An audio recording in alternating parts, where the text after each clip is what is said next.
हम हैं रमजान की आखिरी 10 रातें, हम बस 10 दिन में आ रही हैं। तुम में से कुछ अभी तैयार नहीं, हम सबको अभी बात करनी है।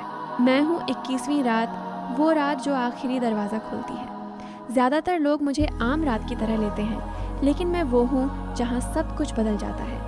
क्या तुम तैयार हो?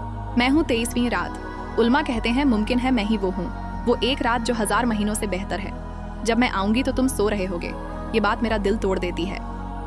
मैं हूँ 25वीं रात। मैं उस हफ्ते की रात आती हूँ जिसके अगले दिन तुम्हें काम पर जाना होता है। ये कोई इत्तेफाका नहीं, ये तुम्हारा इम्तिहान है। क्या तुम उठोगे? मैं हूँ 27वीं रात, वो रात जिसके बारे में ज्यादातर मुसलमान समझते हैं। मेरे अंदर लैलतुल कद्र है, मस्जिदें भरी होंगी, लेकिन क्या तुम उस वक्त नमाज में खड़े होगे? मैं हूँ 29वीं रात। हो सकता है ईद से पहले रमजान की आखिरी रात मैं ही हूँ। तुम में से कुछ कल ईद मनाएंगे और मुझे तो भूल ही जाएंगे कि मैं आई भी थी। बराए करम ऐसा मत करना। मैं हूँ लैलतुल कद्र। मैं इन्हीं रातों के दरमियान छुपाई गई हूँ, जानबूझकर, ताकि अल्लाह देखे कि कौन हर रात इबादत करता है, न कि सिर्फ उस रात को जिसे वो लैलतुल कद्र समझता है। मैं हूँ रमजान की आखिरी रात।